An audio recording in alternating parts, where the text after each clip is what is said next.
Russ, we've seen some fantastic statistics announced this week, and again our academy is #1 for productivity in Category 3. Fantastic, isn't it? It's absolutely amazing, Leanne. I just cannot believe it. Obviously it's all been a big surprise to me coming to the club, and it's just not known throughout football what an achievement it is. It's amazing, and the figures have really sort of enforced what you're doing here. It's unreal. As you said, you've only been here a few months, but what are your thoughts on the academy and how well we are actually doing? Well, I'm probably the best advertiser of the club. I speak about the youth everywhere. I think that's a massive plus. What's been done behind the scenes is amazing. The youth coaches, everything about the club on the academy side is so organised. Again, a lot of the accolades we've achieved, I think, are due down to the first team manager as well. I think he's critical at this point because you speak to other academy guys and they produce players, but they never get a chance. With our manager, he gives them the chance, and I think that's the outlet that they need, and that gives them the incentive to keep producing players. And for a club of our size, it's so important to be self-sustainable, isn't it? Massively, because that's where our future is. That's where our future has been, if you like, for the last few years, where the sell-ons and that sort of thing.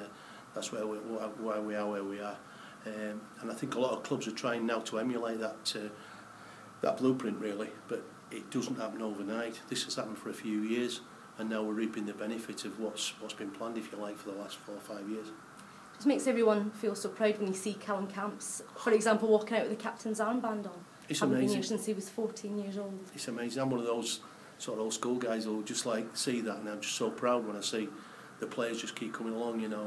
Andy Cannons, and like you said, Callum Camps, these boys, Aaron Maul, it's just like a conveyor belt, and I feel so proud when we go away to these big city clubs who probably have one player in there. We've got like 4 or 5 players, and constantly getting asked how we do it.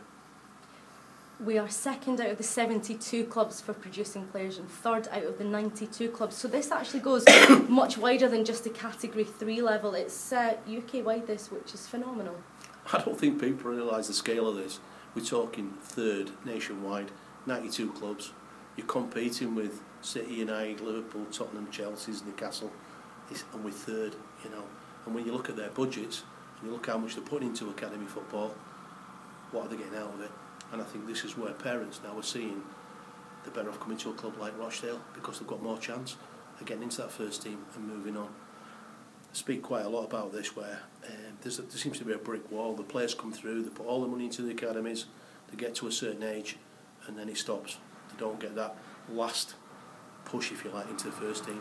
A lot of clubs tend to bring foreign players in, that sort of thing, so that the guys get moved down. This has a knock-on effect throughout all clubs. So you take up in the North East, Newcastle, Sunderland players get to 16, 17, they get rejected. Where do they move? They move down to League One clubs. They take them on board. Where do the League One clubs stand? Where they brought their kids through from 8 to 16, they move down. So it's like a knock-on effect throughout the leagues. But Rochdale have had this philosophy where they've got that outlet, and I keep going about that first team outlet, and that's absolutely crucial in this phase that we're going through. The FA and the EFL this season in particular have been banging the drum to try and get clubs at our level producing players. We're already doing that. Would you like to see those authorities trying to start using clubs like Rochdale as the flagship team, because they're preaching to someone who's already doing it? Yeah, I think so, and I think we've got to start shouting from the hilltops about how good our academy is. We're proud of it, and we should tell the world about it, and that's going to attract more players into our system, and it's going to get better and better. We're a step ahead of all these clubs who are trying to do it. Like you said, we're a flagship for the Football League on what they're trying to do. They're trying to bring in financial incentives now to bring players through. They're so desperate to get English players through. They're trying, but like I said, we're one step ahead of all this. Have we seen any of those financial benefits come to fruition yet? Because I know the sort of initiative was launched a few months ago. Yeah, I think it's long-term. It's a long-term incentive. I think it's about 2 years before that actually kicks in, and it's all based on how many players you play, how your first team has come through the academy, etc., etc. But no, I think long-term we will.